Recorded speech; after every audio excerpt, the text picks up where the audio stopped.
guys নমস্কাৰ মই আহি গ'লো আপোনালোকৰ মাজত পুলু পকা লৈ তো এনেকৈ পকাবিলাক ধুই কেৰাহী গৰম হ'বলৈ দিছোঁ তাত ঢালি দিম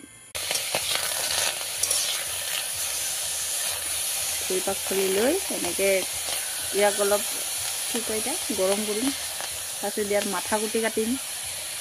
খাই থাক আৰু কেনেকৈ বনাম এনেকৈ মাজে মাজে ইটো লাৰি দি আছোঁ তাৰপিছত এনেকৈ আধা ভাজা হোৱাৰ পিছত নামাই ল'ম এতিয়া নামাই নাই ইয়াৰ মাথা কুটি কাটিম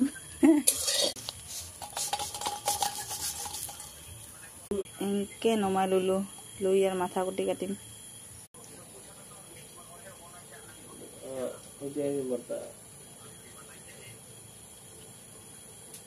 এনেকৈ চাফা কৰি লৈ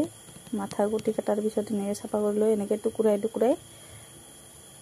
টুকুৰালে নিমখ গিলান সোমব না তাৰ কাৰণে আৰু কোনে কোনে কেনেকৈ খায় কমেণ্ট কৰিব এনেকৈ পিঁয়াজ জলকীয়া কাটি ল'লোঁ ইফালে পাতত আছে আদা নহৰু এতিয়া বুটি দিব মিঠাতেল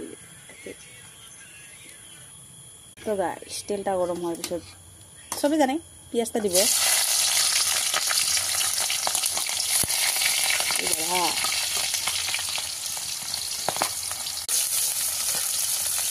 মছলা আধা ভাজা হোৱাৰ লগে লগে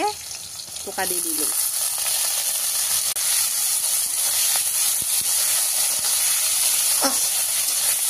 ইয়াত সোৱাদ অনুসৰি নিমখ হালধি এতিয়া দিব নালাগে অলপ পিছত দিম নহ'লে আঠা লাগিব এনেকৈ ৰংগুড়া অলপ দিলোঁ আৰু পিছত 5 মিনিটমান পিছত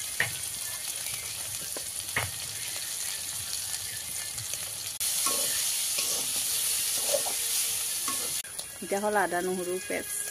মানে বুটি লৈছোঁ আৰু এনেকৈ দিলোঁ